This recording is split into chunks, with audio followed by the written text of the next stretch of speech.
வணக்கம் நண்பர்களே. இரவு வானத்தை ஏன் கோடிக்கணக்கான மக்கள் வியப்புடன் பார்க்கிறார்கள்? அவர்கள் வெடிகளை தேடுகிறார்கள், தொடர்புகளை தேடுகிறார்கள், விண்வெளியின் பரந்த கடலில் நீரை தேடுகிறார்கள். வெறும் 97 ஒளியாண்டுகள் தொலைவில் ஹப்பிள் விண்வெளி தொலைநோக்கி தொலை தூரத்தில் உள்ள ஒரு வினோதமான கோளில் அசாதாரணமான ஒன்றை கண்டுபிடிச்சுள்ளது. நீராவி.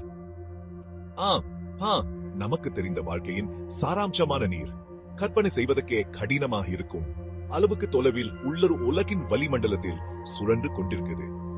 இந்த பிரமிக்க வைக்கும் கண்டுபிடிப்பு ஹப்பிளின் நம்ப முடியா திறன்களை வெளிப்படுத்துவது மட்டுமல்லாமல் ஒரு நாள் வாழக்கூடிய மற்ற கிரகங்களை கண்டுபிடிக்கும் நமது கனவுகளையும் தூண்டுகிறது.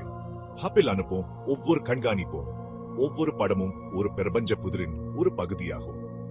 அது நமது பிரபஞ்சத்தின் சிக்கலான அமைப்பை வெளிப்படுத்துகிறது. இப்போது நமது பூமிக்கு வெகு தொலைவில் ஏதேனும் ஒரு வகையில் உயிர் சாத்தியமா இருக்கலாம் என்ன?